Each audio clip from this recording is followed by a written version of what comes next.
Social media star street food Kumari aunty గురించి ప్రత్యేకించి చెప్పనవసరం లేదు. ఆమెకు ఉన్న క్రేజ్ మరే ఫుడ్ స్టాల్ కు లేదు. హైటెక్ సిటీ చుట్టుపక్కల కుమారి ఆంటీ అంటే తెలియని వారు లేరు.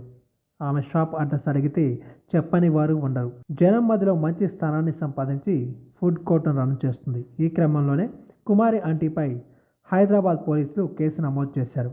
కుమారి ఆంటీ దగ్గర భోజనం చేయడానికి జనం ఎగబడుతుండటం గమనించిన కొందరు ఫుడ్ వ్లాగర్స్ ఆమెపై వీడియోలు తీసి సోషల్ మీడియాలో పోస్ట్ చేయడం మొదలుపెట్టారు. దీంతో ఆంటీ ఫుడ్ కోర్ట్ తెగ వైరల్ అయింది. సినీ తారలు సైతం ప్రమోషన్స్ కోసం ఆంటీ వద్దకు వస్తుండటంతో మరింత క్రేజ్ చేకూరింది. దీంతో ఆంటీ వద్ద భోజనం చేసేందుకు యువత ఎక్కువగా ఆసక్తి చూపారు. రోడ్డుపైనే వాహనాలు పార్క్ చేసి భోజనం చేసేందుకు వెళ్తున్నారు. దీంతో ఐటీసీ కోహినూర్ రోడ్ మొత్తం ట్రాఫిక్ జామ్ అవుతుంది. ట్రాఫిక్ జామ్కు కారణమైన కుమారి ఆంటీపై పోలీసులు కేసు నమోదు చేశారు.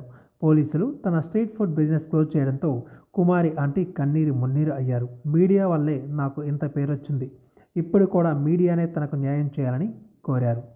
ట్రాఫిక్కు ఆటంకం కలిగించొద్దంటూ తన దగ్గరకు భోజనం చేసేందుకు వచ్చే ప్రతి ఒక్కరికి చెబుతూనే ఉన్నానని, తనతో పాటు ఇక్కడ చాలామంది స్ట్రీట్ ఫుడ్ బిజినెస్ రన్ చేస్తున్నారు, కానీ పోలీసులు తన స్టాల్ను మాత్రమే క్లోజ్ చేయాలని చెప్పారని ఆమె తెలిపారు. తనకు తగిన న్యాయం జరగాలని కుమారి ఆంటీ కోరారు. తాజాగా ఈ అంశంపై సీఎంఓ స్పందించింది. కుమారి ఆంటీ షాపును మార్చాలనే నిర్ణయాన్ని తెలంగాణ ప్రభుత్వం వెనక్కి తీసుకొచ్చింది. యథావిధిగా కొనసాగించాలని అధికారులకు సీఎం రేవంత్ ఆదేశాలు జారీ చేశారు. త్వరలోనే కుమారి ఆంటీ ఫుడ్ స్టాల్ను సీఎం రేవంత్ రెడ్డి వెళ్లనున్నట్టు తెలుస్తోంది. ప్రజాపాలన అంటే ఎంటర్ప్రీనర్స్కి బాసటగా నిలవడం అని సీఎం సిపిఆర్ఓ అయోధ్యారెడ్డి ట్విట్టర్ వేదికగా తెలిపారు.